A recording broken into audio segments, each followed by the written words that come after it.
Tumbuh yang udah mengundang hari ini saya untuk berbicara dengan materi pertolongan pertama pada kecelakaan buat anak-anak ya. Saya senang banget sebenarnya diundang ini karena sebenarnya eh, orang pertama yang akan ketemu sama korban yang membutuhkan bantuan terutama pada kecelakaan itu sebenarnya memang nggak pernah dokter atau perawat, jadi bukan tenaga kesehatan yang pertama kali ketemu sama korban-korban itu. Jadi orang yang membutuhkan bantuan ketika kecelakaan biasanya sangat amat bisa dibantu oleh orang-orang sekitarnya. Memang mungkin sistem pendidikan kita juga belum memasukkan materi P3K di sekolah. Selama saya sekolah selama itu, saya baru tahu tentang P3K ketika saya sekolah kedokteran. Jadi sebenarnya sayang sekali kita bisa kasih pendidikan itu sedikit demi sedikit dari kecil secara prinsip bagaimana menangani kecelakaan. Jadi kalau misalnya sekarang saya bisa kasih berbagi ke para peserta semua, semoga nanti pas udah selesai acara ini bisa disebarin juga ke orang di sekitarnya. Kemudian mungkin ke depannya harapan saya besar banget kalau misalnya satu hari nanti, karena saya bicara sama orang pendidikan nih semuanya, rata-rata kita juga bisa ngajarin anak-anak kita. Jadi semakin cepat orang dibantu ketika dibutuhkan, kemungkinan penyelamatannya akan juga lebih tinggi. Jadi itu sih harapan saya gitu. Kita langsung mulai aja ya. Aku share screen dulu ya. Oke. Bisa dilihat ya semuanya? Oh, sip.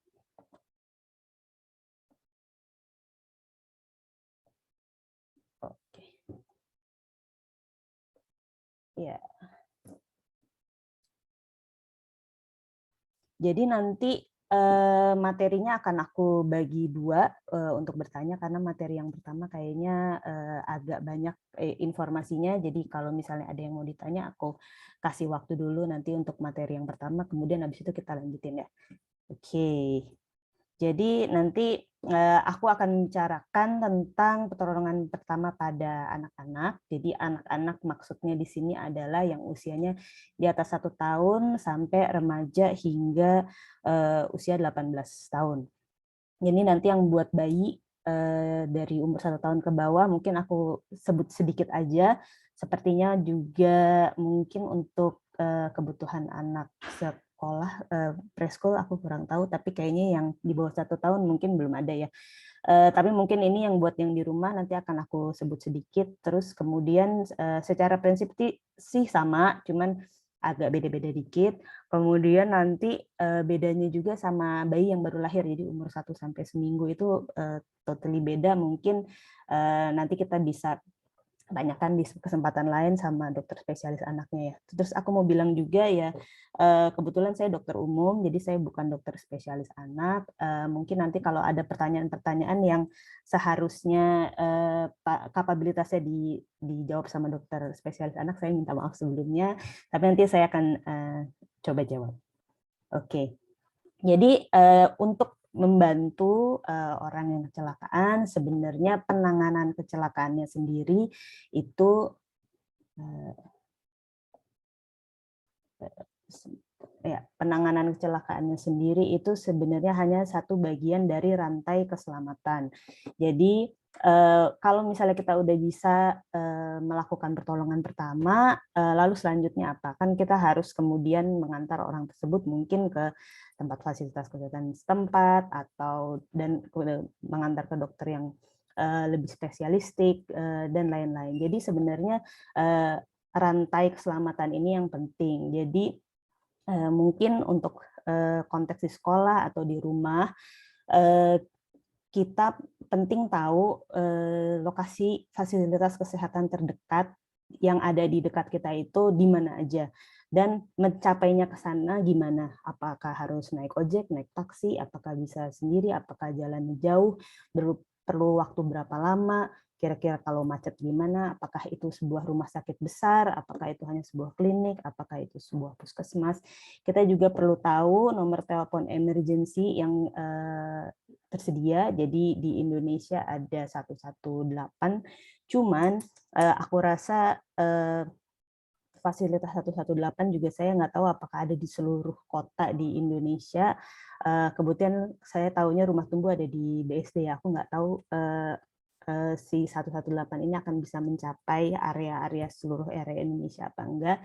Jadi baiknya kita mengetahui juga nomor telepon fasilitas kesehatan terdekat. Jadi misalnya nomor telepon rumah sakit terdekat, klinik atau puskesmas.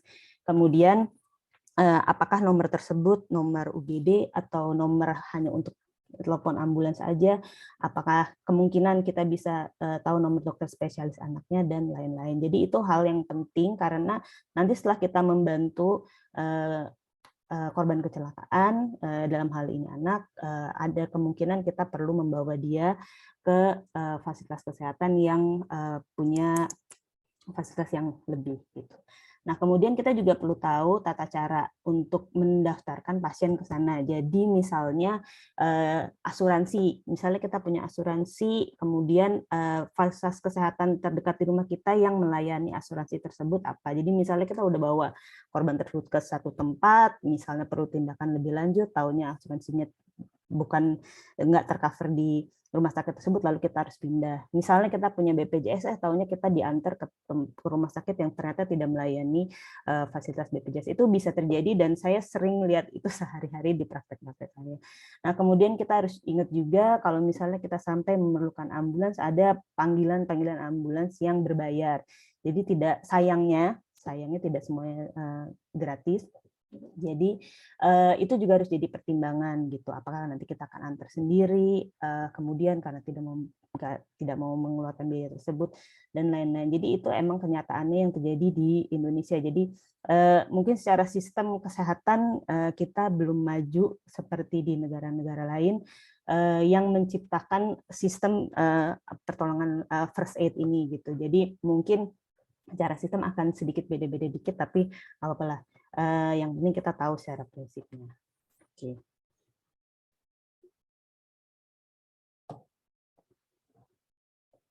Nah, jadi yang dimaksud sama kecelakaan itu adalah kejadian yang tidak diinginkan, yang menyebabkan kerusakan jaringan, menyebabkan luka, atau menyebabkan cedera, baik yang ringan hingga mengancam nyawa. Kok serem banget ya dok sampai mengancam nyawa, tapi ya memang kayak gitu. Jadi emang kejadian kecelakaan itu suka tidak diduga-duga, dan bisa jadi dari hal yang paling ringan yang nggak berarti gitu ya, sampai yang ternyata sampai mengancam nyawa kita. Jadi urutan pengancaman nyawanya itu biar gampang diingat, itu istilahnya ABC. Jadi airway, breathing, circulation. Ketika ada gangguan di jalan napas, itu akan lebih berbahaya daripada di gangguan yang untuk napasnya, dan lebih berbahaya lagi dari sirkulasi. Jadi yang paling bahaya ini yang kalau terjadi gangguan pada jalan napas. Oke. Jadi ketika terjadi sebuah kecelakaan, kita harus memperhatikan yang kita temukan itu si anak ini sadar atau tidak sadar. Jadi itu yang paling penting. Jadi kalau misalnya aku lagi kerja di UGD, ada anak kecil yang dibawa sama orang tuanya, misalnya banyak luka di badannya, tapi dia masih bisa nangis sekeras-kerasnya. Itu mungkin aku lebih tenang lihatnya daripada melihat seorang anak yang dibawa terkulai terus dia tidak punya respon apa-apa. Nah, jadi anak-anak yang kita temukan tidak sadar ini adalah yang pertama kali harus kita tangani. Jadi kemungkinan dia mengalami sebuah gangguan di jalan napas atau gangguan napas. Jadi kita akan bahas dulu di bagian yang tidak sadar ini ya. Sorry, mouse aku tuh kelihatan nggak ya? Aku nunjuk-nunjuk takutnya nggak kelihatan. Oke, jadi yang akan kita bahas yang ini dulu ya, yang tidak sadar.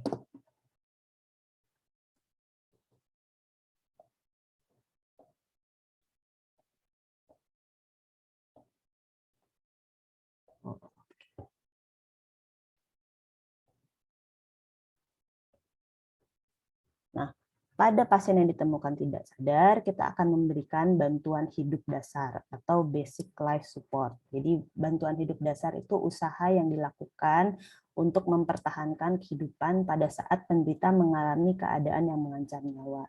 Jadi kita akan mempertahankan jalan napasnya dulu, memberikan dia bantuan napas, baru kita mikirin yang lain.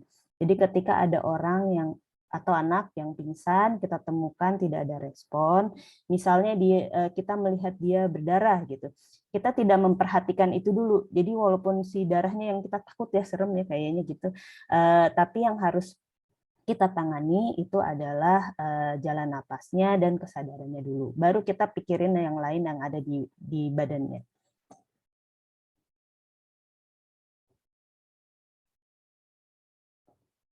Oke, jadi ketika kita menemukan seorang anak tidak sadar, tidak ada respon, apa yang harus kita lakukan? Pertama, kita pastikan kondisi di sekitarnya aman. Jadi ini keadaannya bisa ekstrim ya. Jadi kalau misalnya mungkin di ruang kelas aja harusnya sih aman ya, nggak ada apa-apa. Tapi kalau misalnya ini kejadiannya di luar, tahunya di jalan, nggak ceritanya nggak sedikit cerita yang ada misalnya seorang anak jatuh di jalan dia nggak apa-apa karena ibunya saking paniknya terus ngejar ibunya malah ditabrak sama mobil, itu banyak kejadian kayak gitu. Jadi kita memang untuk menangani hal ini nggak boleh panik. Untuk kalau kita udah mengetahui langkah-langkahnya harusnya tidak panik tapi mengerjakan secara prinsipnya gitu. Jadi ketika kita menemukan seorang anak terkulai, pastikan kondisinya aman, kita dekatin, terus kita cek responnya. Jadi kita panggil namanya, misalnya adek, dek, dek, dia nggak bangun, misalnya kita tahu namanya, panggil namanya, kemudian tepuk bahunya, nggak ada respon juga, panggil bantuan. Jadi kita panggil orang di sekitar kita bilang, tolong ini anaknya tidak sadar, bantu saya cari transport untuk anterin ke rumah sakit terdekat. Misalnya kayak gitu. Atau misalnya sama kolega kita yang sesama guru atau sama pasangan kita dan sebagainya. Nah, ketika kita sambil menunggu bantuan datang, kita cek napasnya, anaknya napas apa enggak. Jadi setelah ngecek responnya, kita cek ada nafas atau tidak. Jadi kan tadi urutannya airway, breathing, circulation. Jadi kita pastiin dulu napasnya ada. Jadi untuk memeriksa napas, kita melakukan yang namanya head tilt dan chin lift. Jadi head tilt dan chin lift itu kepalanya kita dongakin, dagunya kita tarik. Nah, ini maksudnya buat apa? Ini maksudnya untuk membebaskan jalan napasnya. Jadi kita berasumsi bahwa dia dari tadi nggak napas gitu ya. Jadi ketika ini kita bebasin jalan napasnya, kepala kita taruh, pipi kita taruh di atas hidung dan mulutnya, di atas wajahnya, sambil mata kita nih melihat ke dadanya. Jadi sambil kita lihat, kita rasain. Jadi kita look sama feel. Jadi kita lihat dadanya naik turun apa enggak, terus kita rasain di pipinya itu ada napas atau enggak. Hembusan napasnya kita rasain. Sambil di saat yang sama, kita coba cari nadinya ada atau enggak. Nah, melakukan semua ini, lakukan kurang dari 10 detik. Jadi jangan sampai karena kita ada nggak ya, kerasa nggak ya, jadinya jadi lama gitu, bisa 1 menit gitu nyari-nyari dulu ada nadinya apa, napasnya apa enggak. Jadi maksudnya melakukan ini kurang dari 10 detik, ketemu atau tidak ketemu, kita harus langsung melakukan tindakan selanjutnya gitu. Jadi misalnya kalau kita yakin ada napasnya, kemudian kita letakkan anak itu pada satu sisi dengan posisi kepala mendongak. Jadi kalau misalnya dilihat di sini, jadi anaknya ditengkurupin ke sebelah samping, kemudian kepalanya dibiarkan kayak tadi head tilt. Terus kita tunggu sampai bantuan datang, sambil kita pastikan sampai bantuannya datang dia masih terus bernapas. Oke, ini aku kasih contoh ya. Oh, sekali nggak bisa di play.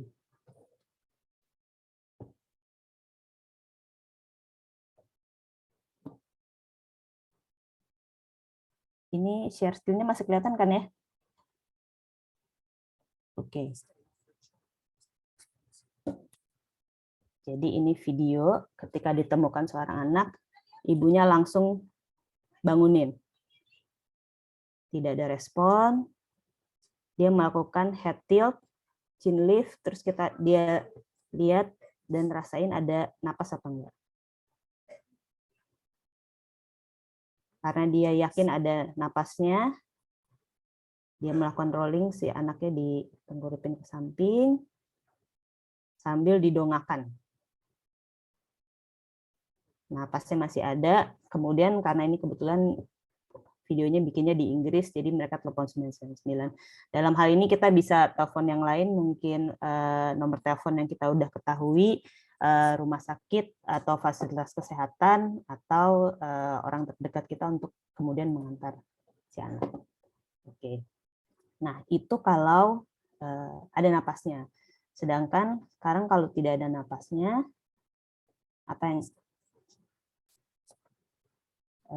tidak napasnya, kemudian kan masih dalam posisi head tilt chin lift, kita berikan bantuan napas. Jadi untuk memberikan bantuan napas itu, kita tekan hidungnya si anak itu, kemudian kita tiup udara melalui mulut.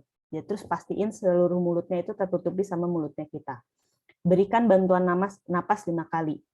Jadi untuk pastiin napasnya masuk apa enggak, sambil niup tuh sambil ngintip ke dadanya naik-naik apa enggak. Jadi kita berikan napas jangan dikit-dikit, tapi sekuat tenaga gitu. Jadi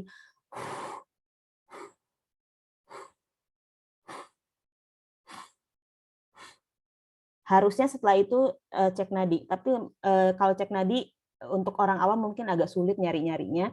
Jadi kita lakukan langsung kompresi dada. Jadi setelah kita kasih bantuan napas 5 kali dengan maksud untuk merangsang napasnya itu, kemudian kita lakukan kompresi dada dengan satu tangan aja. Jadi kalau untuk anak-anak itu pakai satu tangan, kalau untuk bayi itu kayak gambar yang di bawah itu pakai 2 jari, ditekan di tengah dadanya.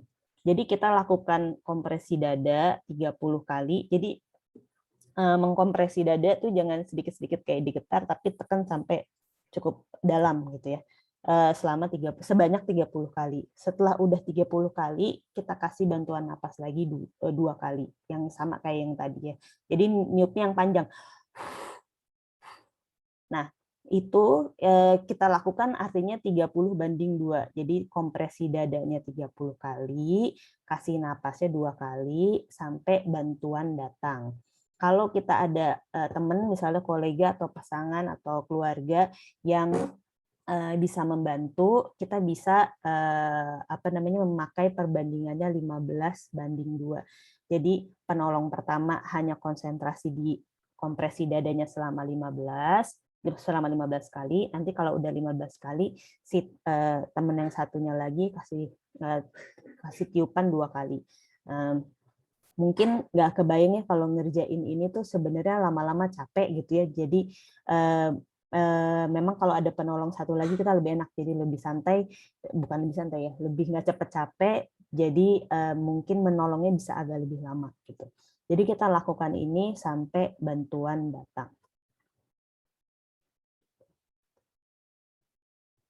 Nah, ini ada video.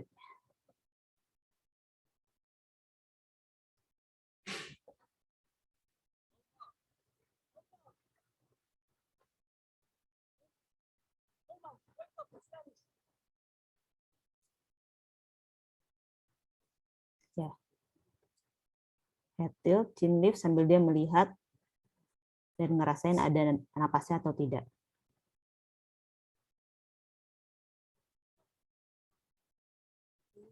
Langsung minta bantuan. Nah, gitu ya. Jadi harus ke tiup semua. Pas ditiup dadanya naik.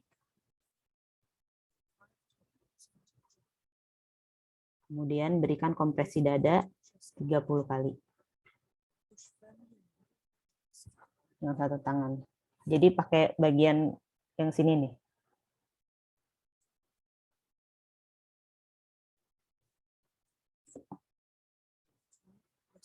Setelah 30, kasih 2 napas lagi.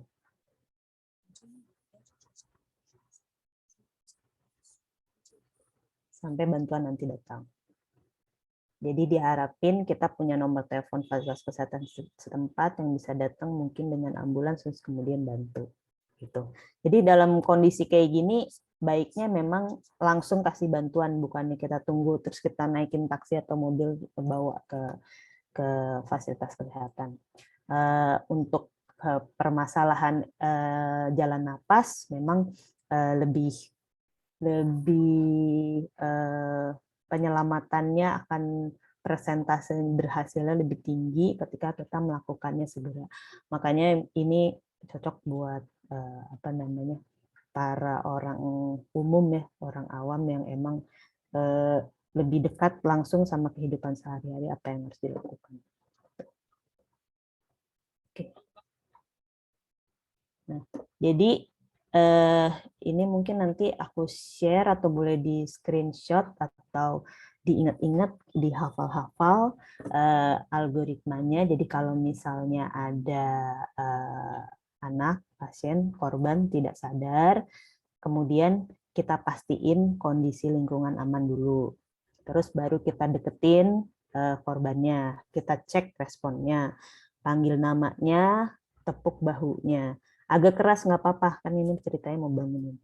Kemudian kalau nggak ada respon, sambil panggil bantuan, kita cek napasnya. Cek napasnya dengan melakukan head tilt, jadi didongakkan, dagunya ditekan ke bawah, kemudian kita lihat, dengar sambil rasain ada nafas atau enggak. Kalau misalnya ada nafas, kita kasih dia ke posisi mantap tadi. Jadi posisi mantap itu digulingin ke samping, terus didongakkan kepalanya supaya jalan napasnya lurus terus. Kalau misalnya tidak ada napas, maka kita jalan ke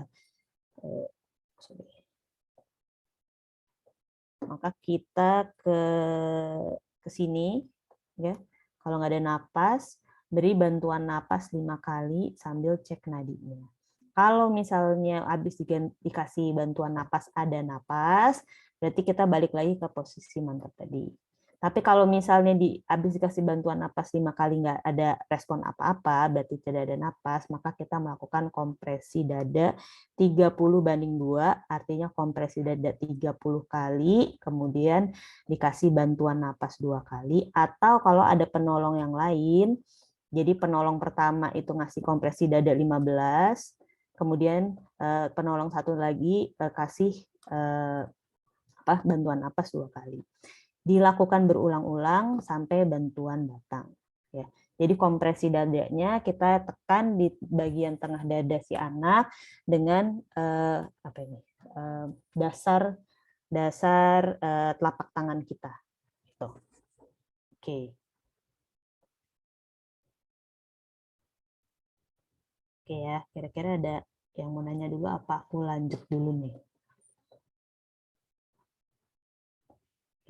Aku lanjut dulu ya. Ini nanti yang setelah ini masih mengenai sumbatan jalan napas. Oke. Nah, itu materi yang tadi ya. Jadi tadi namanya resusitasi jantung paru. Mungkin kita pernah nonton di film-film itu namanya CPR. Resusitasi jantung paru. Compression resuscitation. Jadi resusitasi jantung sama paru. Jadi kita menekan jantung sama paru sambil kita kasih bantuan napas. Oke. Jadi itu untuk pasien yang tidak sadar, tidak ada napas. Jadi mau kondisinya apapun, kalau tidak sadar, tidak ada napas, kita kasih kompresi dada 30:2. Oke. Jadi itu yang harus paling diingat, pokoknya nggak ada respon, nggak sadar, nggak ada napas, kita kasih bantuan napas sama kita lakukan RJP, jadi kompresi dada sama bantuan napas. Kalau misalnya tidak sadar tapi ada napasnya, kita tegulingin apa ya namanya, posisi mantap misalnya, yang biar gampang ingat aja ya, posisi mantap. Oke. Nah, kita lanjut permasalahan yang berikutnya kalau ada sumbatan jalan napas. Jadi sumbatan jalan napas itu biasanya pasiennya atau korbannya sadar tapi saluran napasnya terganggu. Jadi yang kayak gimana tuh? Jadi yang namanya saluran napas itu adalah yang masuk dari hidung ke sini, kemudian dia ke saluran pernapasan. Nah, pada manusia saluran makan sama saluran napasnya itu sempat nyambung nih di bagian yang sini. Gitu. Jadi yang sering terjadi adalah kadang sama kita juga ya, kita suka keselak gitu kan ya. Jadi ketika kita minum sesuatu di sini, airnya bukannya masuk ke saluran pencernaan, malah airnya masuk ke saluran pernapasan. Kalau misalnya refleks kita bagus, kita batuk, kita batuk sih airnya nggak jadi masuk ke saluran pernapasan kita, masuk langsung ke saluran nggak masuk ke saluran napas, jadi masuk ke saluran pernapasan kita. Nah, jadi memang pada anak itu paling sering disebabkan dia biasanya karena cairan, jadi mungkin dia minumnya sambil main-main, sambil ngobrol, sambil apa. Kemudian makanan, jadi makanan yang agak gede, terus kemudian dia keselak. Nah, baru yang ketiga yang sering lagi coba-coba gigit-gigit mungkin, jadi masukin kancing lah, masukin mainan, kelereng, keselak di situ. Nah, pada kondisi ini kalau misalnya langsung ketemu biasanya dia sempat kayak keselak dulu gitu, jadi biasanya pegang lehernya, kadang bisa ngomong, kadang enggak, tergantung sumbatannya sedalam apa dan sejauh mana gitu. Nah, yang sering terjadi adalah ketika dia lagi keselak gini, orang tuanya panik juga, kenapa keselak ya, minum minum minum, padahal air minumnya dia itu masuknya ke saluran pernapasan, bukan bisa belok ke saluran air minumnya dia masuk ke saluran pencernaan, bukan saluran pernapasan gitu. Nah, sedangkan kalau misalnya dia keselaknya udah agak dalam, kalau misalnya kita terusin masukin pakai air, malah kedorong, malah masuk makin dalam ke saluran pernapasannya, malah nyumbat ke paru gitu. Jadi ketika ada kasus keselak ya, tersedak, jangan sampai disuruh minum air atau makan atau dikasih nasi atau apa supaya masuk gitu. Jadi harus dikeluarin. Jadi yang pertama kali kita lakukan adalah kita melihat misalnya anaknya udah nyadar nih, dia udah panik nih, udah keselak, kita suruh batuk. Jadi hal yang pertama kita lakuin tuh dia suruh batuk dulu. Jadi kalau batuknya efektif, dia batuknya keras gitu kayak mau keluar, suruh batuk lagi. Jadi ayo deh batukin, batukin. Jadi nanti dia akan keluar karena kita refleks batuknya akan refleks batuknya dia cukup kuat buat ngeluarin si barang yang bikin keselak itu. Tapi ketika batuknya kedengeran kecil kayak gitu, dia nggak bisa batuk lagi. Jadi kita harus bantu. Kalau batuknya nggak efektif, pasiennya kasusnya sadar, kita berikan yang namanya back blow atau tekanan di punggung sebanyak 5 kali. Jadi yang ini nih. Ya. Jadi kita bantuin dorong. Jadi si tekanan dorongannya itu biasanya cukup untuk membuat dia makin batuk, makin tekanannya makin banyak untuk ngeluarin si barang yang bikin dia keselak itu, gitu. Si benda asingnya.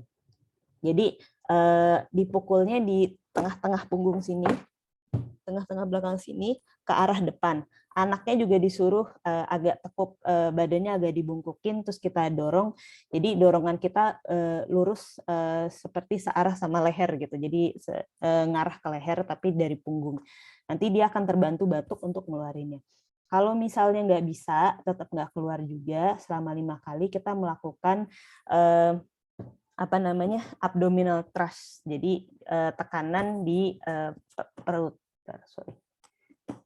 Tekanan di perut sini. Jadi tangan kita dikepalkan, ditaruh di bawah perutnya dia, terus kita kita pegang, kita bantu sama tangan kita yang satu lagi.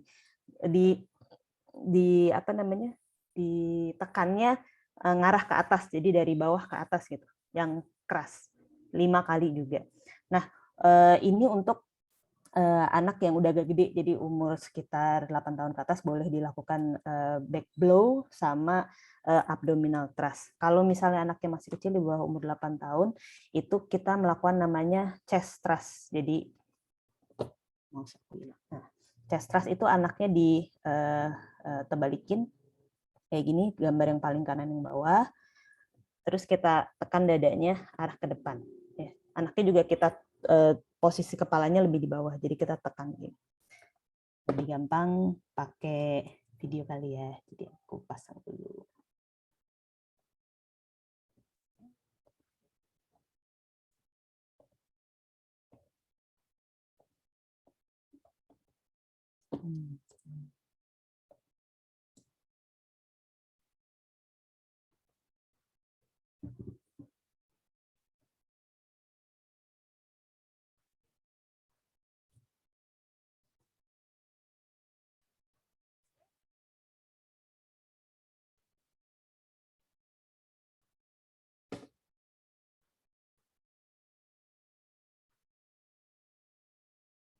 Nah, jadi pas ditemuin dia kayaknya keselak, kalau misalnya masih sempat bisa, kelihatan ada benda asing, keluarin aja.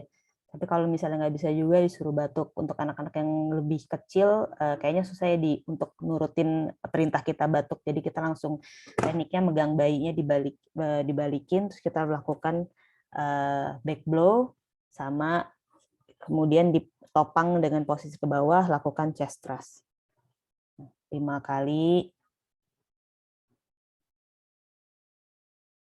Nah, kayak gitu. Sampai barangnya keluar. Habis itu, kalau dia habis itu nangis, oke, udah bagus. Jadi kalau misalnya nangis, berarti clear semua. Tapi kalau enggak, kalau misalnya kemudian dia jadi tidak sadar, tidak ada napas, artinya balik lagi ke algoritma yang tadi, ya. Jadi kompresi jantung sama kasih bantuan napas. Pokoknya mau kasusnya apapun, nggak sadar, nggak ada napas, kita kasih bantuan napas. Ya. Oke. Ini contoh yang kalau anaknya lebih gede.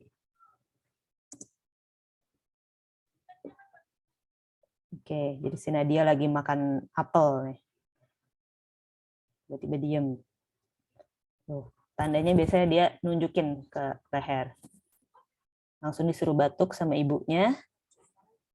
Kemudian pukul di bagian belakang sini. Ini bagus banget. Nah, kayak gini. Jadi anaknya dibungkukin, kemudian dorong. Kalau misalnya nggak keluar juga, kita tekan perutnya, arahnya ke atas. Tuh. Jadi kita bantu dia ngeluarin udaranya tuh, tekanannya kita bantu. Nah, kalau habis itu dia nangis atau dia ngomong, berarti aman. Oke, tuh.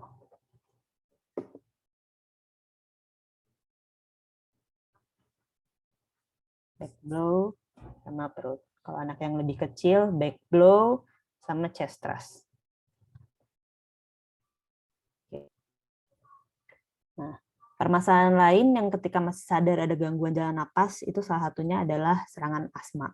Jadi kalau misalnya di lingkungan mungkin sekolah, pendidikan, dan di rumah juga anak-anak yang memang udah tahu punya asma, harusnya inhalernya dia tahu ada di mana. Jadi antara anak itu bawa atau di rumah tersedia atau gurunya punya gitu ya. Jadi ketika serangan asmanya terjadi, anaknya ditenangin, duduk atau berdiri tegak, jauhin dari pemicu, mungkin dia mencium bau apa, atau banyak sih pemicu asma bisa macam-macam ya.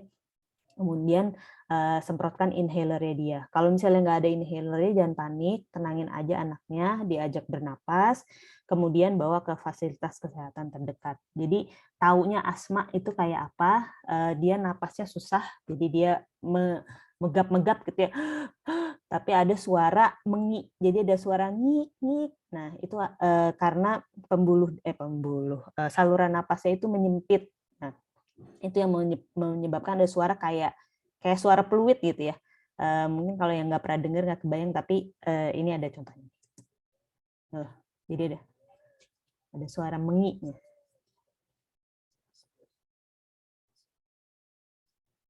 Karena menyempit, kalau kita pakai inhaler, ototnya relax lagi, jadi parunya bisa membesar lagi, dia lebih gampang napas. Oke, itu kira-kira. Nah, Ini yang mengenai gangguan jalan napas, biasanya yang banyak pertanyaannya karena mungkin informasinya banyak ya, tadi ada harus kompresi dada, harus kasih bantuan napas. Nah, aku kasih kesempatan buat tanya jawab dulu deh gitu. Jadi intinya rangkumannya ya, pokoknya kalau nemu anak kecelakaan, pastikan dulu dia sadar atau nggak sadar ya. Terus kalau misalnya dia sadar atau nggak sadar, tentukan dia ada napasnya atau tidak ada napasnya. Selama dia tidak sadar, tidak ada respon, nggak ada napasnya, kasih bantuan napas dan kompresi dada. Emang ini kita workshop idealnya ketemu terus latihan ya ke boneka atau apa gitu. Tapi dalam konteks ini nggak apa-apa, aku kasih prinsipnya dulu, nanti di kesempatan lain kita bikin yang bisa ada prakteknya gitu ya. Mungkin sekarang ada yang mau tanya dulu, aku serahin sebentar ke Ibu moderator. Baik Ibu, terima kasih. Baik Ibu, terima kasih atas materinya. Apakah para peserta, apakah ada yang ingin ditanyakan? Ini ada satu pertanyaan, Ibu. Ya, boleh. Silakan. Dari Carmelita DSJ. Posisi tangan ketika abdominal thrust, apakah di bawah rib cage lebih rendah? Oh, kira-kira ya, kira-kira di bawah. Aku kasih contohnya bingung. Jadi kalau misalnya kira-kira di bawah sini nih, kelihatan ya. Jadi tangan kita kan tadi yang satu kepal. Kalau satu kepal, kita tekannya agak ke atas gini nih. Nih, dibantu sama sebelahnya. Kalau kita mungkin masing-masing mau coba sendiri deh. Kalau misalnya kita giniin, kita rasanya kayak mau hoe gitu. Gitu ya. Jadi pas di bawah tengah perut sini yang ada perbatasan iga kita, itu di bawahnya. Gitu. Nah, sebenarnya kira-kira lambung kita tuh ada di sebelah sini. Jadi kalau misalnya kita tekan, kita pengen ngeluarin kayak pengen muntah gitu rasanya jadinya. Oke. Mungkin udah cukup jelas. Ada yang resend tuh, mungkin bisa.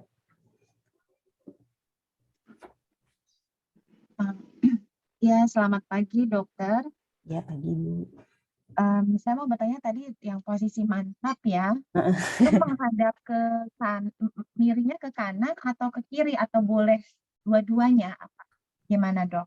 Oke, boleh dua-duanya. Jadi nggak masalah mau kanan apa kiri. Jadi paling gampang itu pertama tangannya ditaruh sini ya, si korbannya kan dia dalam lagi posisi tidur ya. Terus kita puterin gitu. Nah, kemudian kepalanya kita tengadahin. Jadi nanti dia kayak tiduran gini nih. Kemudian di saat yang bersamaan si kakinya ditekuk juga. Jadi pas dia ngebelok si jalan napasnya tuh lurus semua gitu. Dan mungkin kalau kita bisa praktek lebih gampang ya, tapi prinsipnya gitu, maksudnya supaya jalan napasnya lurus semua. Terus kemudian kalau posisinya gitu kalau ada cairan atau apa, dia dengan sendirinya keluar. Oke. Terima kasih dok. Sama-sama. Ada pertanyaan lagi Ibu, ini dari peserta. Silakan. Jika kita akan menolong anak yang tersedak permen, namun permennya menyangkut pada tenggorokan, bagaimana caranya untuk anak usia 4 tahun? Oke, sama aja kayak yang tadi. Jadi kalau misalnya kondisinya tersedak, pertama kita suruh batuk dulu. Jadi kalau dia batuk suaranya keras, berarti dia kayaknya mampu nih. Suruh batuk lagi yang keras. Kalau misalnya nggak keluar, kemudian kita kasih back blow. Jadi back blow dikasih tekanan di bagian belakang punggung sini sambil anaknya disuruh agak tunduk. Nanti kita kasih 5 kali sambil dia juga dengan sendirinya akan berusaha ngeluarin gitu. Soalnya dia pasti kan nggak enak ya rasanya, kita sendiri juga bisa bayangin gitu. Terus kita bantu 5 kali, kalau misalnya nggak keluar juga kita berikan abdominal thrust. Kalau umur 4, jadi 1 tahun ke atas masih boleh abdominal thrust. Jadi yang perut tadi. Baik, Dokter Tesi, terima kasih. Okay. Apakah ada yang ingin ditanyakan lagi? Kalau udah jelas, pokoknya aku mengingatkan sampai bosen nih yang itu ya. Kalau nggak sadar, nggak ada napas, kita lakuin kompresi dada, kasih bantuan napas. Oke, nanti ada kesempatan lagi kita ketemu praktek yang itu yang penting. Kita share lagi ya, lanjut ya.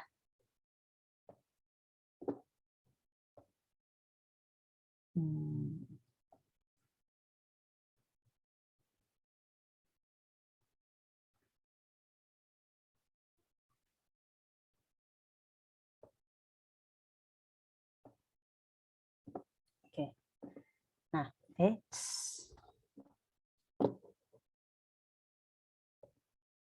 Oke, nah kita lanjut sama yang tadi kan sebenarnya nggak ada cedera apa-apa ya. Jadi apa namanya ditemukan anak kemudian tidak ada respon, tidak ada nadi, nggak bisa nafas. Jadi kalau misalnya cedera gimana? Jadi yang namanya cedera itu ya terjadi luka lah ya, terjadi gangguan jaringan. Nah, apa yang bisa kita lakukan? Jadi luka itu memang jenisnya macam-macam.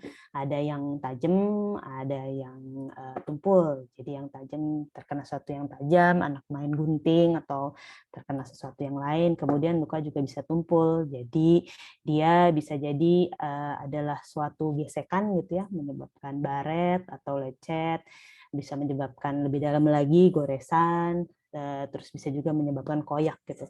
Namanya anak-anak ya ada aja yang dia lakuin jatuh kena sesuatu gitu. Lalu penanganannya gimana? Jadi sebenarnya nggak usah panik kalau lihat darah. Jadi kita anggap aja darah itu adalah selang. Nah, kalau misalnya selang isinya ada cairan, kalau misalnya mau kita berhentiin supaya cairannya nggak lewat, ya kita harus lakukan apa? Jadi kita tekan aja. Jadi kalau misalnya ada terjadi satu kejadian berdarahnya kelihatannya banyak gitu ya, seperti tidak mau berhenti, kita ambil kasa yang bersih atau barang lain apa yang bersih, misalnya handuk atau yang lebih tebal lagi baju kita gitu, misalnya karena kita di jalan nggak ada lagi gitu ya, masih boleh. Terus kita tekan ke si lukanya, kita tunggu sampai dia berhenti. Jadi kalau misalnya secara prinsip ya seperti yang kita lihat di sini, kalau ada sebuah luka kita beri tekanan, terus ke tekanannya kita bungkus, kita berharapnya si pembuluh darahnya itu pada jadi sempit, terus kemudian badannya dia sendiri bisa mulai apa namanya melakukan penyembuhan luka gitu. Si lukanya sih nggak akan sembuh saat itu juga, tapi berdarahnya berhenti. Kemudian kalau misalnya kita melakukan namanya balut tekan itu, jadi kita tekan si perdarahannya, itu jangan ditekan terus penasaran udah berhenti belum ya, lihat lagi, tekan lagi terus lihat lagi, jangan. Jadi kita tunggu aja, biarin aja mungkin 10-15 menit kita tekan, nanti kemudian di kasanya itu biasanya udah nggak nambah-nambah lagi gitu. Baru abis itu apa namanya kita bawa ke perawatan selanjutnya. Jadi kalau misalnya berdarah-darah gitu ya, nggak usah pikirin kotor atau apa, yang penting si berdarahnya itu diberhentiin dulu sambil kita cari bantuan lain gitu. Oke.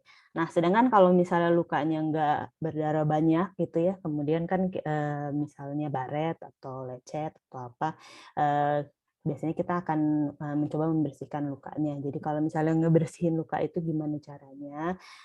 Tulisan-tulisan terakhir, penelitian terakhir yang saya baca itu biasanya orang udah ninggalin memakai betadin atau alkohol. Jadi memang sekarang trennya itu kita memberikan air yang steril lah ya. Jadi kayak mungkin air larutan salin kayak gini NaCl, atau air yang ada di rumah ditambah cairan antiseptik, atau air dengan sabun. Jadi sabunnya nggak harus sabun khusus, semua sabun prinsip kerjanya sama. Jadi dia nanti akan ngebersihin si lukanya itu. Kemudian kita bersihin alkohol sama betadin buat ngebersihin sekitar lukanya aja. Jadi hanya untuk membuat bersih lingkungan lukanya aja. Kemudian kita bisa tutup pakai kasa atau plester tergantung sama apa namanya kedalaman lukanya. Nah, kemudian jangan pakai kapas. Jadi kayaknya kapasnya udah harus dibuang dari kotak P3K-nya. Sepertinya kapas itu tidak membantu dalam menghentikan luka juga, yang ada malah dia jadi nyisa di dalam lukanya permasalahan selanjutnya tuh jadinya. Tapi kalau misalnya kasa atau plester dia nggak nempel, jadi dia nggak menyebabkan ada residu di dalam luka. Kemudian ini yang pernah saya lihat, jadi ada pasien datang, anak-anak udah ditanganin dulu di rumah, mungkin di rumah adanya ini ya, jadi plester yang ini. Jadi plester ini itu bukan buat nutup luka, dia itu buat nempelin, merekatkan lah ya, merekatkan kasa atau perban yang ada di atasnya luka. Jadi dia cuma buat naruh aja. Jadi kalau misalnya kita nutup luka jangan pakai yang ini, kalau memang nggak ada yang lain lagi gitu. Karena dia cuma buat nempelin si perban yang ada aja gitu. Oke. Nah, perdarahan juga bisa terjadi di hidung, di dalam hidung, di jaringan yang dalam ini, gitu ya. Jadi biasanya ya di seluruh pembuluh, di seluruh jaringan manusia kan ada pembuluhnya ya. Jadi kalau mimisan itu dari dalam, mungkin dia kejeduk, mungkin dia kegores, apapun apa penyebabnya, prinsipnya sama aja kan. Prinsipnya itu adalah pembuluh darah ya. Jadi kalau misalnya kita mau menghentikan perdarahannya ya kita pencet gitu. Jadi seperti contoh ini, jadi anaknya bisa dipangku, dia suruh ngelihat ke bawah. Kenapa disuruh ngelihat ke bawah? Supaya si darahnya nggak balik ke belakang, takutnya malah jadi bikin kesel kalau berdarahnya banyak. Jadi ke depan, posisinya agak membungkuk, terus kemudian kita tekan si hidungnya itu. Jadi nanti dia bisa napas pakai hidung bagian sebelah, atau ya napas pakai mulut aja, sampai itu berhenti. Nah, kapan berdarah ini harus ke dokter? Jadi kalau misalnya dia memang nggak berhenti ya di lukanya itu berdarah terus, kemungkinan bisa jadi ada pembuluh darah yang lebih dalam lagi yang terpotong gitu. Jadi saat itu mungkin ada, jadi saat itu kita perlu penanganan selanjutnya. Jadi kemudian perlu tindakan penjahitan yang lebih adekuat lah ya. Jadi kita perlu bawa ke dokter atau ke UGD. Kemudian kalau lukanya lebih dalam atau lebih lebar dari 1 sampai 2 cm, karena kalau misalnya selebar itu dia apa namanya, penyembuhannya lama. Jadi dia cenderung mau ngebuka terus nggak bisa dengan sendirinya, dia tumbuh ke dalam gitu tuh agak lama. Itu ada mungkin perlu tindakan penjahitan juga. Terus kemudian kalau lukanya dalam, lebih dari 1 cm, itu perlu pembersihan. Jadi luka yang kesannya dalam, pastinya kita takut sama kejadian kayak tetanus dan lain-lain, dan infeksi lain-lainnya.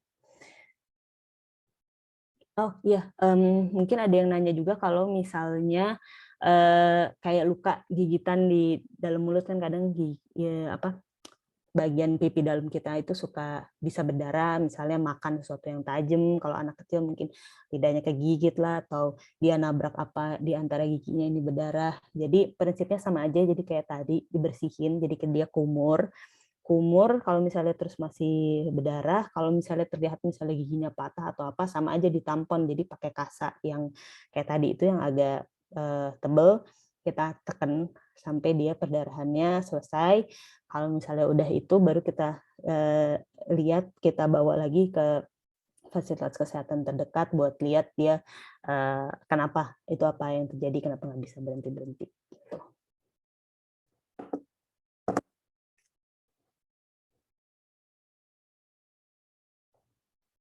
Oke, nah itu tadi soal perdarahan. Jadi pokoknya secara prinsip kalau ada berdarah ditekan aja. Kalau misalnya dia ditekan darahnya nggak berhenti, kasih tekanan lagi, jangan dibuka. Jadi ditekan-tekan terus sampai perdarahannya berhenti. Kalau perdarahannya nggak berhenti-berhenti, bawa ke dokter. Nah, selanjutnya luka bakar. Nah, kalau luka bakar ini juga luka yang paling banyak mitosnya kayaknya di Indonesia, dari dikasih odol sampai dikasih kecap. Jadi jangan jadi acara masak-masakan kalau ada luka bakar. Kalau ada luka bakar kayak gini, dilepasin semua yang ada di tangannya, kemudian disiram aja pakai air yang dingin. Jadi air dingin tuh bukan air es, jadi air mengalir biasa. Jadi airnya jangan panas, airnya air biasa, air keran biasa, sampai dia sakitnya hilang. Jadi kira-kira sampai 10 menit. Kemudian nanti kalau misalnya sakitnya udah hilang, tinggal ditutup sama bandage apa kasa yang steril. Itu tujuannya buat supaya kan, jadi kalau misalnya kebakar dia ada bagian kulit yang hilang ya. Jadi cuman buat nutupin aja, nunggu si kulitnya itu tumbuh. Kalau misalnya luka bakarnya terjadi karena bahan kimia, perlu disiram lebih lama aja jadinya sama air. Jadi mungkin sampai 20 menit, mau udah sakit atau nggak sakit kita tetap siram. Takutnya masih ada sisa-sisa yang menempel gitu. Jadi kita menyiram lebih lama. Nah, bahan-bahan ini juga kadang kan bisa kena misalnya ke mata gitu. Ya pokoknya disiram aja, disiram yang lama sampai kita hitung 20 menit sampai yakin nggak ada lagi, baru kemudian kita balut. Terus kalau luka bakarnya kecelakaannya cukup parah gitu ya, misalnya terbakar rumah atau kecelakaan mobil yang menyebabkan ledakan dan lain-lain, itu kalau sampai luka bakarnya menyebabkan si pakaian nempel ke kulit, jangan dilepas. Jadi biarin aja, disiram aja pakai air, nanti pasti gitu sakit. Terus kemudian jangan dilepasin pakaiannya, bawa langsung ke fasilitas kesehatan. Kenapa nggak boleh dilepasin? Karena takutnya si kulitnya ikut terlepas ketika kita melepaskan si bajunya gitu. Jadi untuk kejadian yang kayak gitu, ingat aja, pokoknya jangan dilepas, langsung bawa ke rumah sakit.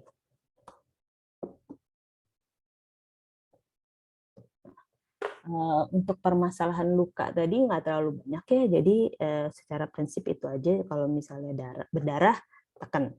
Kalau misalnya mau bersihin, pakai air dan air steril 1 atau 2 air dengan disinfektan atau sabun. Terus kemudian luka bakar disiram pakai air.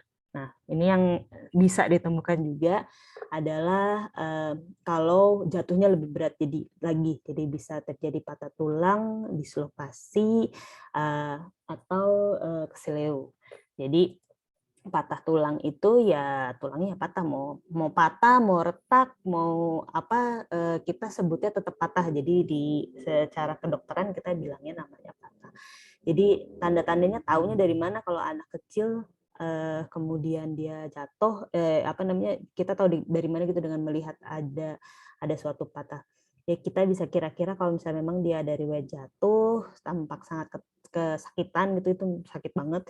Terus dia posisinya nggak wajar gitu, jadi mungkin dia habis jatuh dari main gantung-gantungan atau jatuh dari pohon gitu, dia nggak bisa berdiri, mungkin tulang kakinya patah, tangannya dia mau naikin susah, mungkin tangannya juga ada yang patah gitu. Jadi apa yang bisa dilakuin, nggak banyak yang kita harus lakukan. Jadi kalau kita curiga ada patah, jangan digerak-gerakin, jangan dipaksa untuk kembali ke posisi semulanya lagi. Kita sanggah aja pada posisi kita nemuin yang kayak gimana, usahain jangan banyak pergerakan di sisi patahnya itu, kemudian kita bawa ke fasilitas kesehatan yang ada bagian radiologinya. Jadi kita pastiin dengan melakukan X-ray. Kita bisa juga melakukan, kalau kita punya, kita bisa misalnya kalau di tangan kita bisa kasih arm sling, atau kita bisa pakai kain atau handuk yang ada di rumah. Kita bisa bikin bentuknya segitiga kayak gini, satu libetin ke belakang leher, yang satu lagi kita ikat ke depannya di sini nih. Nanti kemudian ini bisa jadi arm sling kalau kita nggak punya yang model yang udah jadi kayak gini. Itu kalau misalnya kira-kira di tangannya yang patah. Nah, kalau misalnya nggak punya juga, kita bisa kasih aja bantal atau apa, terus kita bantuin supaya dia nggak bergerak banyak. Kemudian kita bawa ke fasilitas kesehatan yang ada.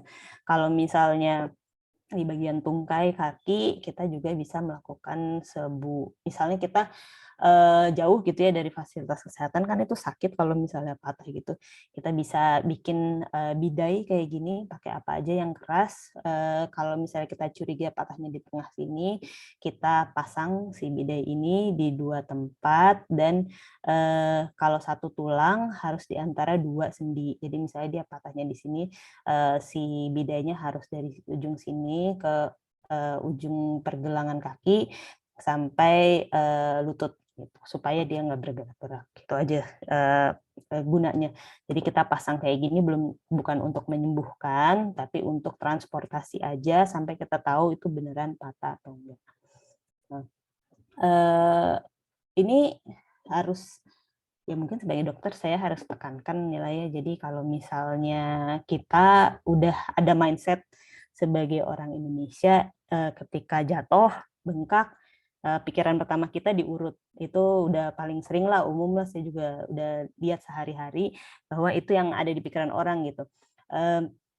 Untuk pada anak-anak ya jadinya sayang aja sih kalau saya melihatnya, karena paling sering patah yang terjadi pada anak tuh di bagian sendi siku sini. Sedangkan kalau misalnya dia diurut, siku di sini banyak sendinya, belum tentu belum tentu dikembalikan lagi pada posisinya. Kemudian dibiarkan dalam perawatan urut itu, sedangkan pertumbuhan anak kecil itu luka patahnya tumbuhnya cukup cepat, dalam waktu 2-3 minggu bisa menyambung, kemudian tapi pas sembuhnya itu bentuknya bengkok gitu.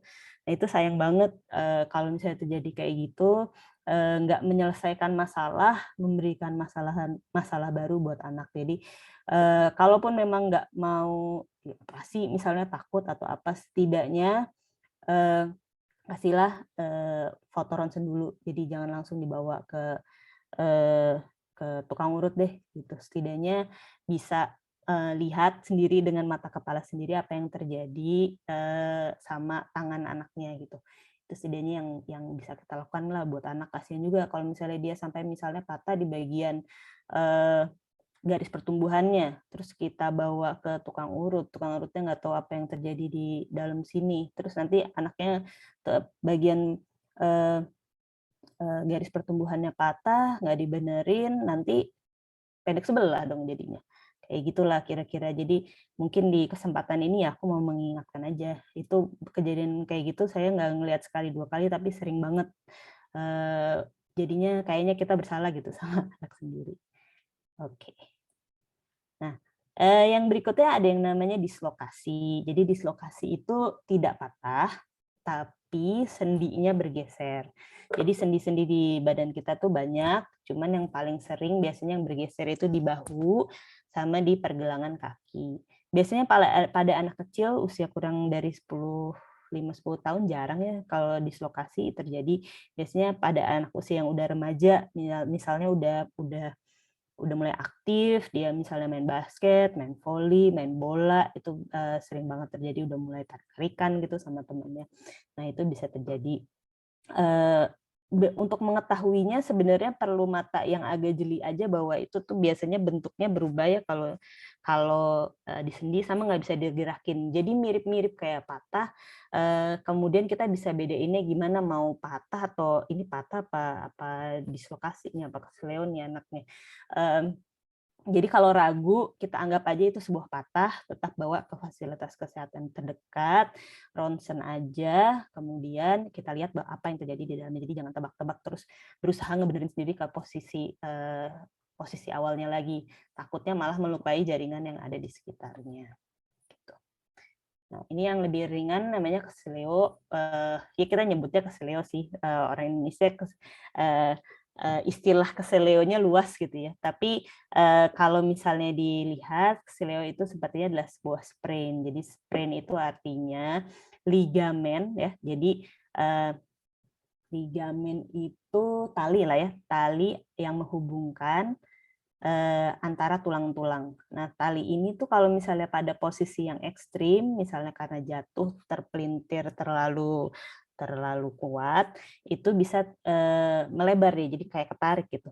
Kalau misalnya karet kita tarik, karet bisa balik lagi, atau karetnya bisa mau putus tapi balik lagi gitu. Nah, itu yang namanya sprain. Jadi udah ketarik tapi belum sampai putus. Nah, ini biasanya pada kondisi kayak gini si sendinya atau si area yang kena sprain ini jadi bengkak, jadi gede gitu. Apa yang harus dilakukan? Kalau lagi bengkak, jangan diurut-urut. Jadi itu yang harus diingat pertama. Barang yang udah lagi bengkak, kita pencet-pencet, nanti malah dia makin bengkak lagi, jadi nggak menyelesaikan masalah. Kalau misalnya udah bengkak, kita lakuin tindakan yang namanya ini nih, rise.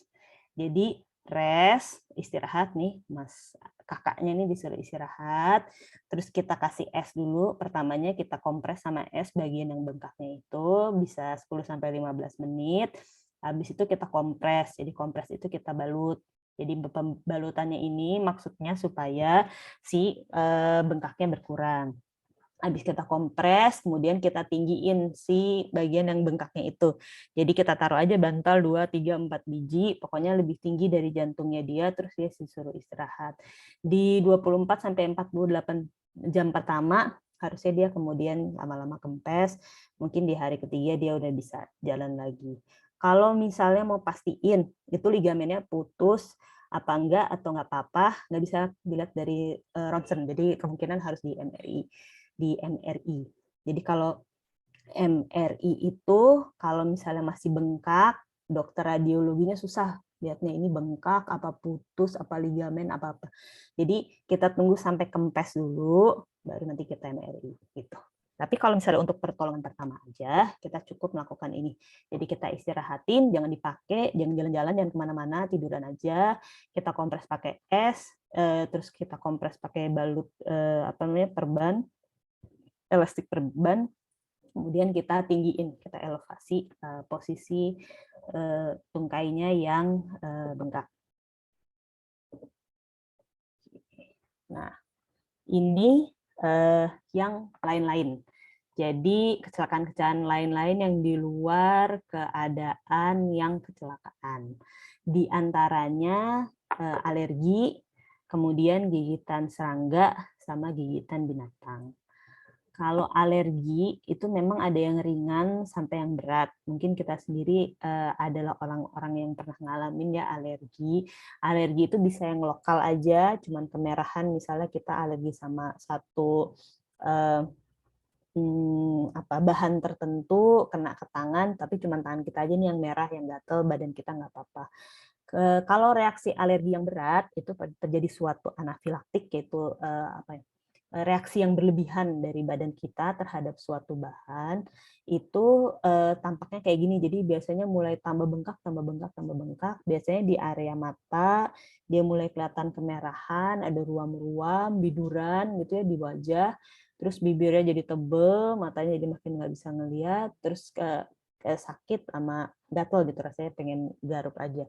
Nah, kapan menjadi bahaya ketika kemudian si anak ini tuh biasanya dia napasnya mulai cepat, jadi dia mulai sesak karena jaringan lunak yang lainnya yang di area pernafasannya juga ikut membengkak, makanya jadi dia nggak bisa napas. Biasanya lidahnya tuh makin kelihatan makin gede, dia sulit bicara, terus lama-lama kemudian karena kekurangan oksigen, nggak bisa masuk oksigennya, dia kemudian pingsan gitu. Jadi pertolongan pertama pada yang udah mulai kelihatan di awal ya, jadi jangan tunggu pingsan dulu nih, udah mulai kelihatan gede kayak gini. Kalau pengen sadar, duduk atau baringkan, sama dia belum sesak, kita bisa kasih obat anti alergi. Tapi kalau udah mulai sesak, itu jangan kasih obat yang diminum. Jadi jangan obat lewat mulut, nanti dia takutnya keselak. Kita bawa ke fasilitas kesehatan terdekat, nanti biasanya dimasukin obat anti alergi yang lewat jarum suntik gitu. Nah, ini ada namanya auto injektor. Jadi kalau misalnya kita tempelin ke badan kita, dia langsung nyuntik dengan sendirinya, isinya adrenalin. Jadi adrenalin itu obat anti alergi yang cukup kuat. Nah, namanya ini EpiPen, tapi EpiPen ini setahu saya nggak ada di Indonesia, jadi saya sendiri nggak pernah lihat barangnya. Sebenarnya sih ini membantu banget, biasanya ada di kotak P3K untuk kalau di luar negeri biasanya di sekolah atau tempat-tempat umum, karena banyak orang yang emang kena serangan anafilaktik berat, misalnya dia nggak tahu dia makan apa gitu atau minum apa yang menyebabkan dia sampai terjadi reaksi alergi berat. Biasanya mungkin produk-produk kacang atau produk-produk susu gitu. Kadang di restoran di airport gitu kotak P3K-nya tuh ada ini. Di sini nggak ada, jadi yang kita bisa lakukan ya pada gejala reaksi alergi berat itu kita bawa ke fasilitas kesehatan terdekat. Oke. Nah, gigitan serangga itu jadi suatu kegawat daruratan kalau dia sampai menyebabkan reaksi alergi yang kayak tadi. Jadi yang sampai sebadan-badan merah semua, kemudian menyebabkan dia lama-lama sulit bernapas. Jadi permasalahannya tuh napasnya itu lagi. Nah, kembali ke urusan napas, kalau misalnya dia jadi nggak bisa napas, jadi pingsan, jangan lupa balik ke yang pertama. Jadi kita melakukan kompresi dada sama bantuan napas sebanyak 30 kali 2 sampai kita tunggu bantuan datang atau kita bisa membawa dia ke fasilitas kesehatan. Kalau gigitan serangga yang nggak membuat reaksi alergi yang berat, ya sama aja prinsipnya kayak menangani luka. Jadi biasanya kalau misalnya kena sama gigitan serangga itu bentuk lukanya tuh ada kayak gini nih, jadi kayak ada bentuk titiknya yang bekas digigitnya itu. Kita bisa basuh pakai air sabun, kemudian untuk menghilangkan bengkak kita kompres pakai air dingin. Habis itu kita bisa kasih salep anti alergi.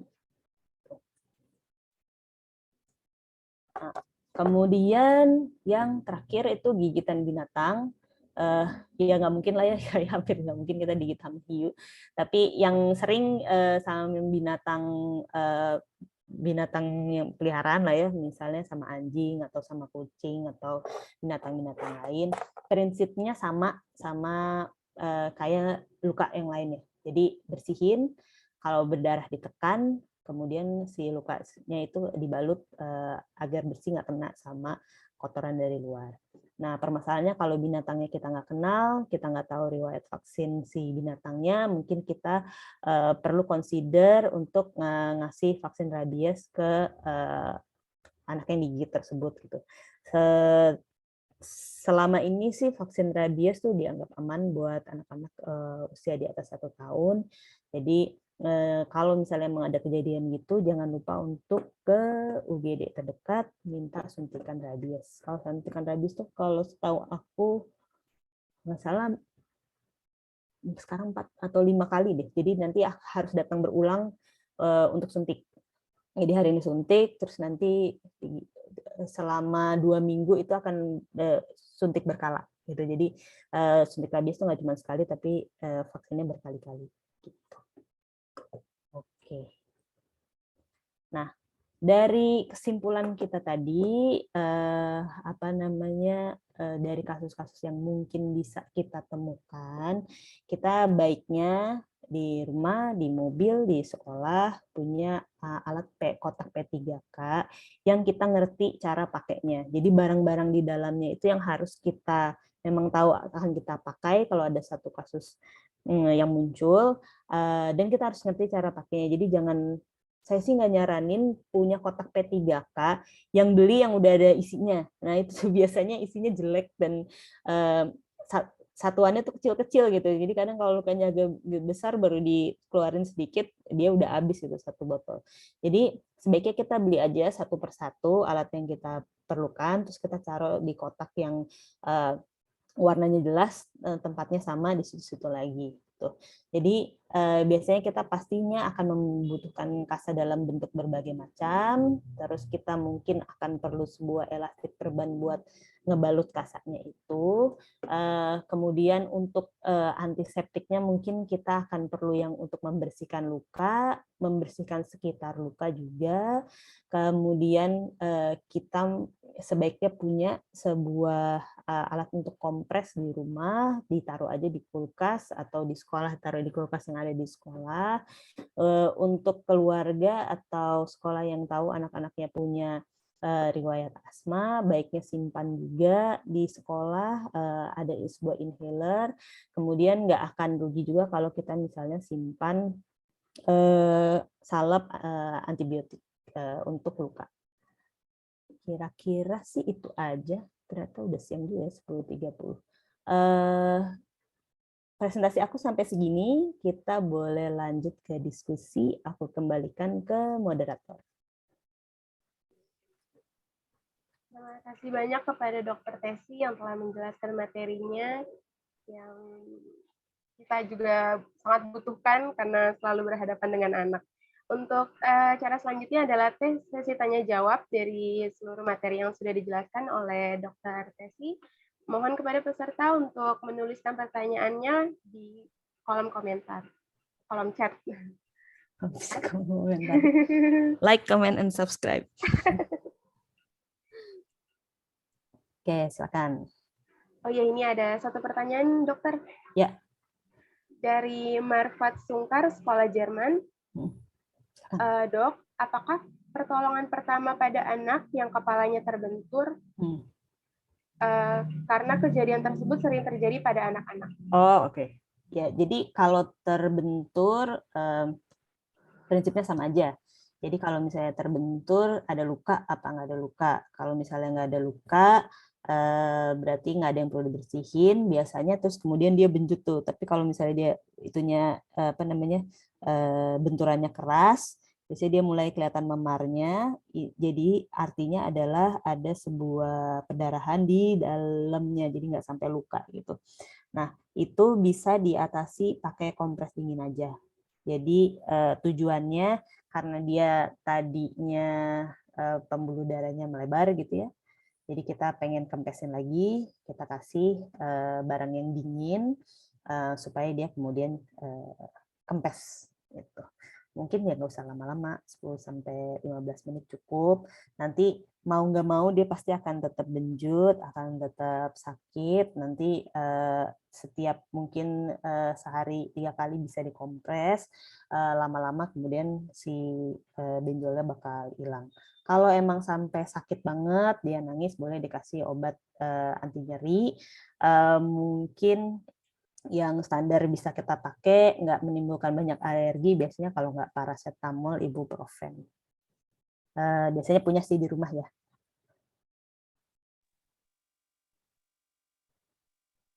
Selanjutnya dari Nina Priscilia DSC. Ya. Dok, untuk gigitan serangga dengan menggunakan minyak kayu putih bagaimana? Minyak kayu putih, jadi kalau misalnya emang bengkaknya menyebabkan yang tadi, yang gejala alergi berat, harusnya sih minyak kayu putihnya jadi kurang ada gunanya ya, karena kita harus memikirin kegawat daruratnya. Tapi kalau misalnya tidak menyebabkan reaksi alergi yang berat, prinsipnya gigitan serangga itu menyebabkan sebuah inflamasi, jadi peradangan. Jadi yang ada itu terlihat merah, terlihat bengkak, kalau dipegang sakit. Prinsip utama peradangan itu penyembuhannya bisa antara 1 obat, 2 di kompres dingin. Jadi kalau secara prinsip sebenarnya minyak kayu putihnya nggak begitu perlu gitu. Cuman kalau memang buat merasa nyaman, nggak ada masalah, nggak akan bikin jadi gigitan serangganya jadi lebih berbahaya atau terjadi pelebaran alergi, itu nggak apa-apa gitu. Jadi oke aja, cuman jangan lupa tetap harus dibersihin sama dikompres. Selanjutnya dari Kristi Darmawan. Dok, menyambung kepala terbentur yang benjol boleh pakai trombopop? Trombopop, oke. Jadi trombopop itu isinya pengencer darah ya sebenarnya, kalau nggak salah heparin atau apa gitu. Nah, kalau prinsip pertolongan pertama yang sekarang sih nggak perlu. Jadi emang kita berusaha mengkempeskan si pembuluh darahnya yang tadi melebar itu. Jadi dikasih sesuatu yang dingin supaya dia kempes lagi. Kalau misalnya dikasih pengencer darah kan nanti makin encer. Jadi darahnya sebenarnya makin banyak gitu. Selanjutnya dari Dia Putri, Sekolah Jerman.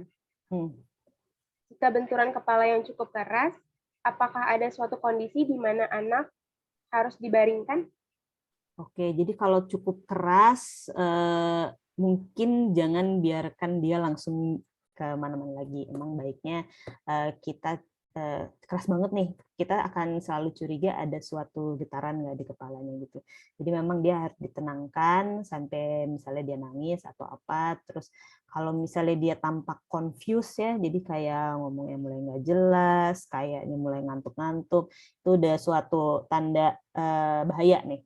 Jadi baiknya dibawa ke fasilitas kesehatan terdekat. Kalau memang ada tanda-tanda dia kayaknya kesadarannya nggak menurun gitu, atau misalnya disertai muntah gitu. Artinya sesuatu yang ada di kepalanya ini ada sesuatu yang benturan yang berlebihan gitu. Itu udah tanda-tanda kayak gitu, kita baiknya bawa sih ke fasilitas kesehatan terdekat. Selanjutnya dari Heni Nurhayani TK Madania Jakarta. Dok, bagaimana dengan trombopop atau zambuk untuk luka benturan? Trombopop atau zambuk, oke. Itu sama kayak yang tadi. Jadi intinya kalau ada luka benturan menyebabkan memar, secara prinsip kita kasih sesuatu yang dingin supaya dia kempes. Jadi aku nggak tahu zambuk itu apa, tapi kalau trombopop itu ya tadi dia pengencer darah ya. Jadi melawan prinsip jadinya. Jadi jangan dikasih. Kalau zambuk aku kurang tahu. Baik dokter, selanjutnya dari Risman TK Kamala Bayangkari 3. Dok, obat alergi apa yang aman yang bisa disediakan di rumah untuk pertolongan pertama? Aja boleh sih. Kalau buat anak, dosisnya aku lupa deh. Maaf ya, aku bukan dokter anak. Jadi kita bisa pakai golongan kortikosteroid, itu yang paling gampang. Nanti dosisnya dipastikan sama dokter spesialis anaknya ya. Jadi bisa kortikosteroid atau golongan itu istilahnya. Golongan yang tadin gitu namanya, loratadin, simetidin gitu, itu boleh. Tapi dosisnya harus dipastikan nih. Nanti menghubungi dokter anaknya masing-masing ya buat pastiin dosisnya.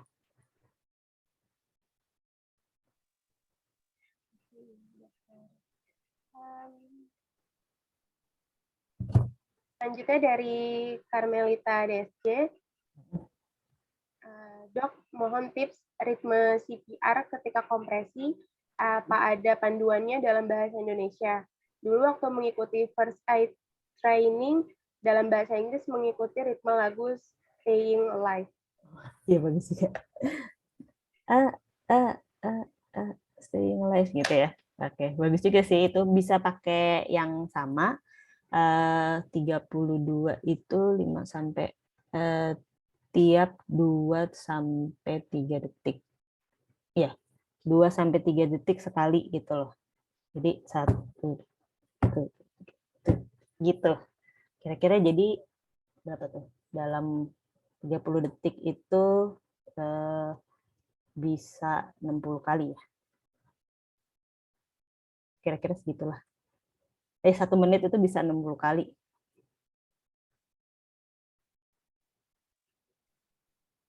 Oke, terima kasih dokter atas jawaban-jawabannya. Para peserta, apakah masih ada yang ingin ditanyakan?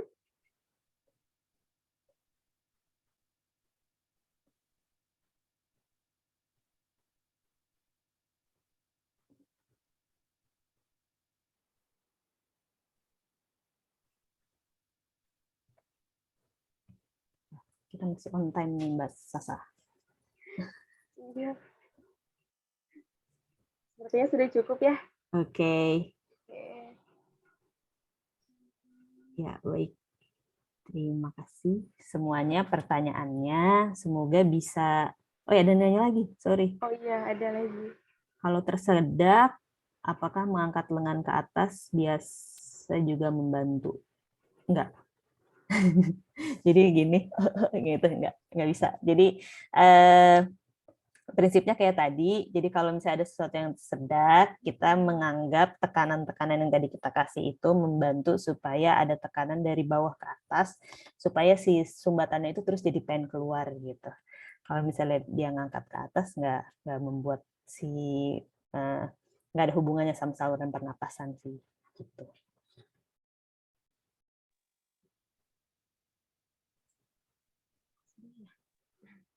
Terima kasih Dokter Tesi atas Oke. jawabannya, materi-materinya. Oh, ada lagi. Ada. Silakan. Banyak aja yang banyak. Dari Heni Nurhayani, TK Madania, Jakarta. Dok, maaf, bila terminum sesuatu yang berbahaya, pertolongan pertamanya bagaimana? Bahaya. Kalau udah keminum. Jadi yang harus diperhatikan ada gejala-gejala nggak sama si anaknya itu, misalnya dia jadi muntah atau jadi confused atau tahu-tahu dia terus kemudian kehilangan kesadarannya dan lain-lain. Jadi kalau misalnya kita tahu nih yang diminum apa, terus kita nggak si anaknya masih sadar, jadi kita bawa ke fasilitas kesehatan terdekat gitu. Kalau misalnya udah keminum, yang ada di rumah yang di sekitar kita nggak bisa bantuin lagi. Setidaknya ya kalau paling-paling yang paling ringan bisa dilakukan itu yang ada tersisa di mulut dikeluarin, jadi dibersihkan. Tapi yang udah ketelan ya udah ketelan gitu. Nah yang udah ketelan itu yang kalau kita tahu itu apa, kita bawa ke fasilitas kesehatan terdekat gitu. Untuk mengeluarkannya perlu bantuan tindakan sih.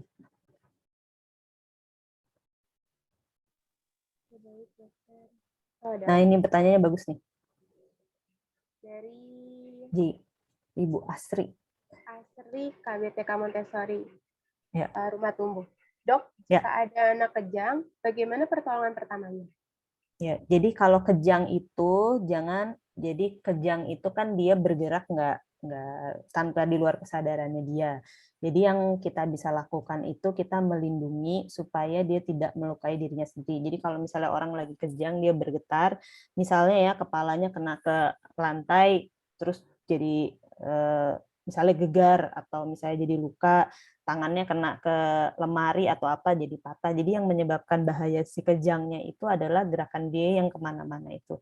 Jadi ketika terjadi kejang, kita melindungi dia dengan tidak menarik-nariknya dia. Jadi jangan ditahan. Jadi kadang orang panik nih, misalnya orang kejang, terus jadi pengen supaya nggak kejang gitu. Jadi ditarik malah jadi tarik-tarikan menyebabkan dislokasi dan luka-luka lainnya. Jadi ketika kejang diberikan tempat yang aman, udah selesai kejang langsung bawa ke fasilitas kesehatan terdekat. Nanti dokter UGD-nya yang tahu harus dilakuin apa. Kemungkinan biasanya dilakukan rawat inap buat ngelihat ada observasi selanjutnya. Tapi ketika kejangnya sendiri kita nggak bisa stopin gitu, nggak bisa. Jadi kita harus bawa. Nah, yang bisa dibantu adalah ketika terjadi yang namanya kejang demam. Jadi kejang disebabkan karena demam. Kalau kejang demam itu biasanya di usia di bawah 4 tahun. Jadi anak yang di atas 4 tahun jarang terjadi kejang. Hampir nggak ada, secara patofisiologi nggak mungkin. Terus kalau misalnya kayak gitu, jadi yang kita turunkan demamnya. Jadi di rumah harus punya obat demam yang buat dimasukin dari pantat, ya. Kalau anaknya masih pada umur 4 sampai 4 tahun, berikan, kejangnya terjadi, demamnya turun, bawa langsung ke fasilitas kesehatan terdekat. Habis itu baru nanti dilakukan observasi selanjutnya. Si kejangnya sendiri kita nggak apa-apain, tapi si demamnya harus diturunkan. Gitu. Baik, dokter. Selanjutnya ada Nina Priscilia DSC. Dok, bagaimana dengan luka cakar? Dicakar siapa? Kalau dicakar yang kotor, prinsipnya sama. Jadi pokoknya bersihin, kalau ada luka ditekan, kalau misalnya tidak berhenti lukanya dibawa ke fasilitas kesehatan terdekat. Jadi pokoknya yang bentuknya luka bersihin, berdarah ditekan, kalau nggak berhenti bawa. Ya. Selanjutnya dari Ilham, kalau tersedak tulang ikan, orang-orang tua dulu suka bilang pakai nasi, gumpalan nasi. Apa ini benar bisa membantu? Apa ada cara lain? Oke. Jadi kalau tulang ikan harusnya cukup kecil dan tidak menyebabkan sumbatan jalan napas. Logikanya aja ya. Jadi kayaknya kalau dia sumbatan ikan yang bisa bikin keselak, aku sih nggak pernah lihat ya. Tapi kalau cukup besar sehingga menyebabkan sumbatan jalan napas, nggak boleh dikasih masukin lagi, harus pakai yang cara tadi. Jadi dilakukan back blow atau abdominal thrust atau chest thrust. Tapi kalau dia cukup kecil, itu kan dia nusuk ya sebenarnya ya. Tapi jadi dia nggak ngalangin apa-apa. Nah, tujuan dikasih makan nasi atau nggak dikasih makan nasi, dia akan terlepas juga gitu, karena dia nggak cukup dalam gitu nempelnya buat dia ada di situ terus gitu seumur hidup kita. Jarang lah, jarang. Oke. Selanjutnya dari Kristi Darmawan. Oke. Dok, kalau seperti video CPR tadi yang anak terjatuh di pohon, lalu anak bisa nafas, anak bisa nafas kan dimiringkan, tapi kalau ada bagian yang patah tidak boleh digerakin. Jadi gimana, Dok? Oke, jadi prinsipnya kalau misalnya dia, ayo Mbak Sasa ulangi bersama aku. Kalau dia tidak sadar, dia tidak napas, kita lakukan kompresi dada dan bantuan jalan napas, bantuan napas. Jadi seperti yang aku bilang tadi, urutan kegawat daruratannya itu adalah airway, breathing, circulation. Jadi pentingin dulu napasnya, pentingin dulu kesadarannya, baru kita mikirin yang lain. Kalaupun dia tambah patah juga nggak apa-apa, soalnya kan kalau kita ngurusin patahnya dia tapi dia nggak bangun-bangun nih anaknya, kan dia tidak selamat jadinya. Jadi kita menyelamatkan nyawanya dulu, baru kita mikir yang lain. Setidaknya pun kalau patah bisa dioperasi, jadi nggak ada masalah. Tapi kalau nggak napas selama beberapa detik aja, otak kita nggak dapet oksigen, ya udah selesai lewat gitu. Jadi yang penting itu dulu airway sama breathing dulu, baru kita pikirin yang lain. Dan dalam kondisi ini, jadi pertanyaan boleh gerakin apa nggak boleh. Oke, karena kita nggak salah, kita mikirin airway sama breathing dulu. Baik, dokter. Ini sambungan dari yang tadi soal kejang, dokter. Dari Asri KBTK Montessori Rumah Tumbuh. Apakah di bagian mulut saat kejang harus diberi ganjelan atau tidak? Kalau saat kejadiannya sih enggak, tapi setelahnya boleh dipastiin lidahnya enggak. Jadi kalau gini, aku neranginnya bikin bingung. Jadi kalau misalnya setelah kejang, ada anak yang jadi sadar, ada yang jadi pingsan. Jadi ada yang jadi tidak sadar. Nah kalau nggak sadar, kan dia nafas ya. Kalau dia nggak sadar, dia nafas, posisinya balikin ke posisi mantap tadi, dan harus dipastikan si lidahnya itu nggak jatuh ke belakang tenggorokan. Jadi dia napasnya tetap jalan napasnya tetap bebas. Gitu. Jadi ketika kejangnya sendiri sih ya nggak bisa diapa-apain. Tapi nanti setelahnya baru kita kasih posisi tadi.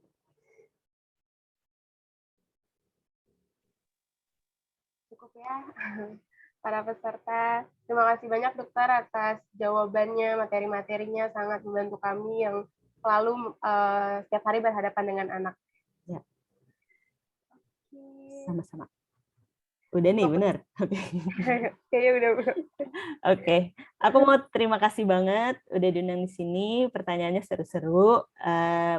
Aku sangat berharap kalau nanti yang ada didapetin dalam 1 jam ini, semoga nggak sampai harus dipraktekkan, jadi nggak pernah ketemu yang kecelakaan, tapi aku harapkan disebarkan. Jadi di-sharing lagi ke mungkin kolega lain, ke keluarga yang tadinya mitos yang pernah didengar, mungkin di sini dapat cara yang lain yang lebih tepat, yang lebih adekuat, semoga bisa dikasih tahu. Terus kemudian jangan lupa juga kasih tahu ke anak-anak kita sendiri. Jadi mereka sebenarnya bisa diajarin hal-hal ini dengan mudah, dengan cara yang lebih sederhana, supaya mereka juga kalau ketemu nggak langsung panik gitu. Oke. Terima kasih banyak dokter. Ya, sama-sama. Untuk para peserta, file dan sertifikatnya akan segera dikirim 2 minggu dari sekarang. Terima kasih banyak atas waktunya Dokter Tesi. Semoga kita bisa bertemu kembali. Ya. Oke, nanti yang praktek ya.